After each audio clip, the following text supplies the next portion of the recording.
प्यारे बच्चों, आज हम कक्षा 7वीं की संस्कृत दिव्यम पाठ्य पुस्तक का 10वां पाठ ऋतु राजा वसंता पढ़ेंगे। यानी कि ऋतुओं का राजा वसंत। तो वसंत ऋतु को कहा गया है ऋतुओं का राजा। और इस पाठ में उपसर्गों का प्रयोग किया गया है। उपसर्ग आपको हिंदी व्याकरण में बताए हुए हैं कि जो शब्द या धातु से पूर्व लगकर उनके अर्थ में परिवर्तन करते हैं उन्हें उपसर्ग कहते हैं। इनका स्वतंत्र रूप से प्रयोग नहीं होता। जैसे गम यानी कि जाना, और आ जमा गम, आ उपसर्ग लग गया तो क्या हो गया, गम में आना। अब गम में निर लग गया तो बन गया निकलना। ऐसे ही गम में अनु लग गया तो पीछे जाना, और गम में अव लग गया तो जानना उसका अर्थ हो गया। और ये सब क्या थे, ये सब उपसर्ग हैं। अब देखिए, गम में अनु लग गया, अनुगम बन गया यानी कि पीछे पीछे चलना। अब बाला अम्बम अनुगच्छति यानी कि बालक माँ के पीछे जाता है। छात्रा अध्यापकम अनुगच्छन्ति यानी कि छात्र अध्यापक के पीछे जाती हैं। अनुजमा क्री यानी कि नगल करना। अब क्री धातु है, क्री धातु में अनु जो है उपसर्ग लग गया तो क्या बन गया, अनुक्री यानी कि नकल करना। पुत्र जनगम अनुकरोति यानी कि पुत्र पिता का अनुकरण करता है, यानी कि जैसे पुत्र पिता करता है वैसे ही पुत्र भी करता है।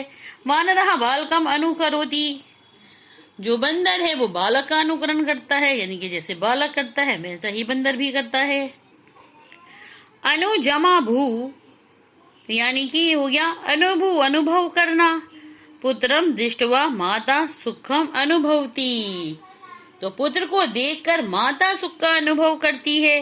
जना पर्वतेषु सुखम अनुभवंती, लोग पर्वतों पर सुख अनुभव करते हैं। अनुजमानी, अनु ने करना।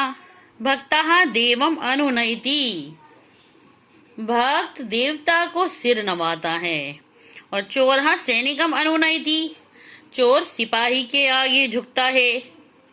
अब अनुजमा स्त्री यानी कि हो गया पीछे पीछे चलना। तो सीता रामम अनुसरती, सीता राम का अनुसरण करती है।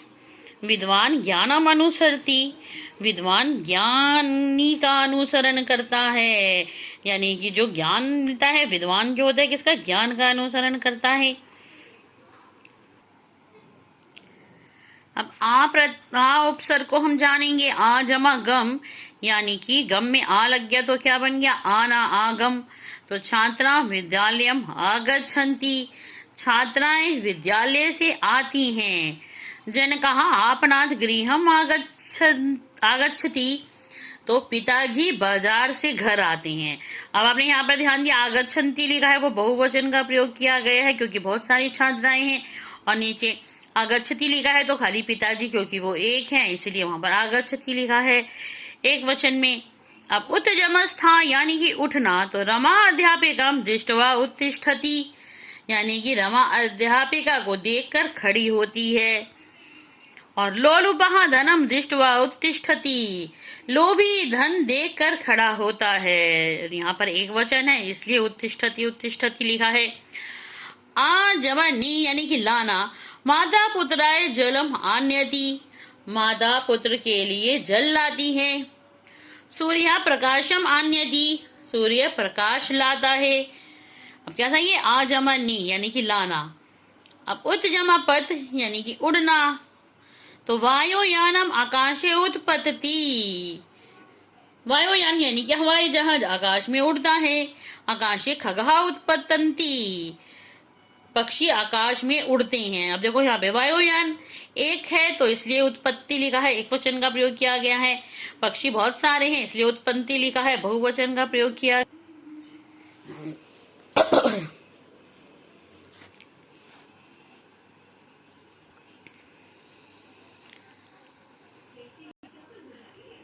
उत्तजमाहरी यानी कि उद्धार करना, तो ज्ञानम जनान उद्धरती यानी कि जो ज्ञान है वो लोगों का उद्धार करता है। ईश्वरः भक्तान उद्धरति, ईश्वर भक्तों का उद्धार करते हैं। अब नीचे हम अव उपसर्ग को जानेंगे। अव जमा त्री यानी कि उतरना, तो वायुयानम धरायाम अवतरती, यानी कि जो हवाई जहाज है वो पृथ्वी पर उतरता है, धरती पर उतरता है।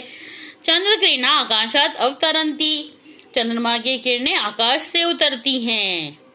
और अव जमा सद, क्या बन गया? अवसद, यानी कि दुखी होना।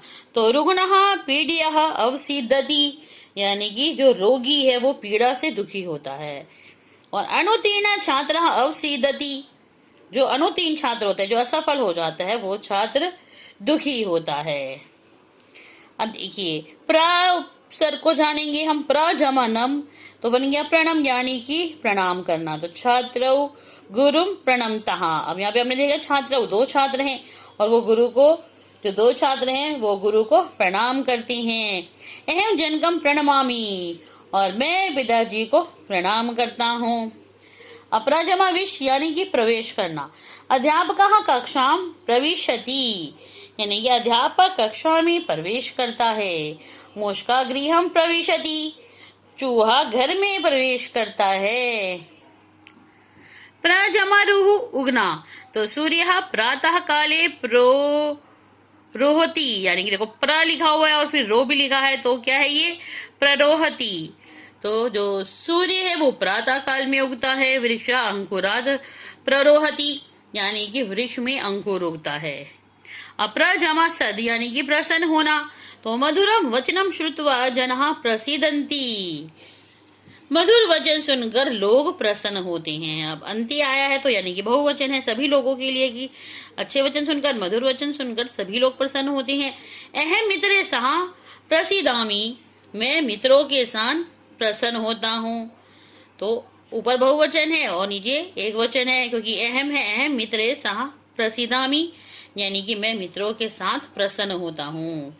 अब यहाँ देखिए आप, अरुणा सारिका च परस्परम वार्तालापम कुरुतः, अरुणा और सारिका आपस में बातचीत करती हैं। अरुणा क्या कहती है? हे सारिके किम तुम जानासी यत भारते षड् ऋतवः भवन्ति, हे सारिका क्या तुम जानती हो कि भारत में 6 ऋतुएं होती हैं? सारिका कहती है आम जानामि, हाँ जानती हूँ। तेषाम नामानि सन्ति वसन्तः ग्रीष्मः वर्षा शरद हेमन्तः शिशिरः च, उनके नाम हैं वसंत, ग्रीष्म, वर्षा, शरद, हेमंत और शिशिर।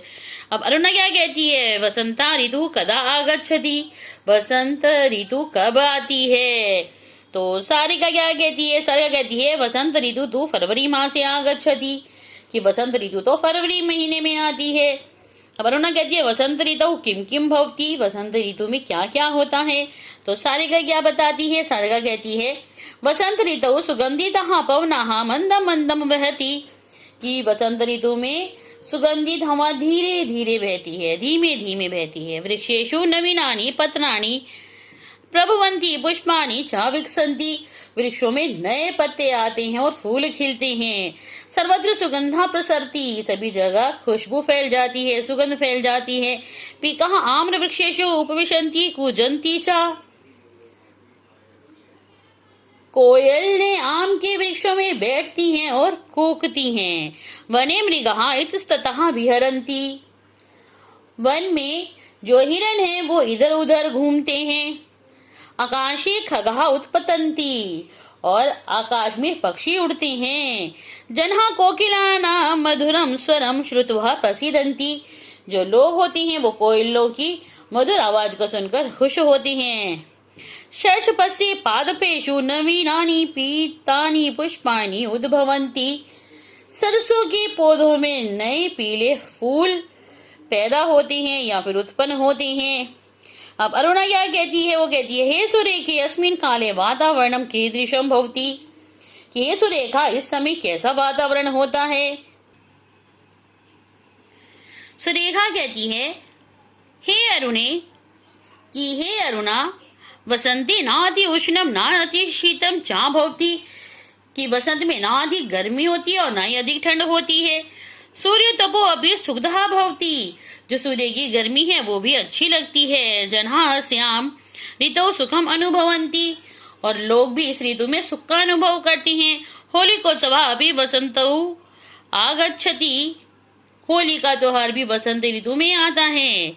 अरुणा कहती है सर्वासु ऋतुषु वसंतः सर्वोत्तमः रम्यतमः चास्ति। सभी ऋतुओं में वसंत श्रेष्ठ और सुहावना है। अतः जनः एतम ऋतुराजा कथयन्ति, इसलिए लोग इसको ऋतुराज कहते हैं, ऋतुओं का राजा कहते हैं। तो ये आपका पाठ था। आशा करती हूँ आपको समझ में आया होगा। धन्यवाद। आपका आज का दिन मंगलमय हो।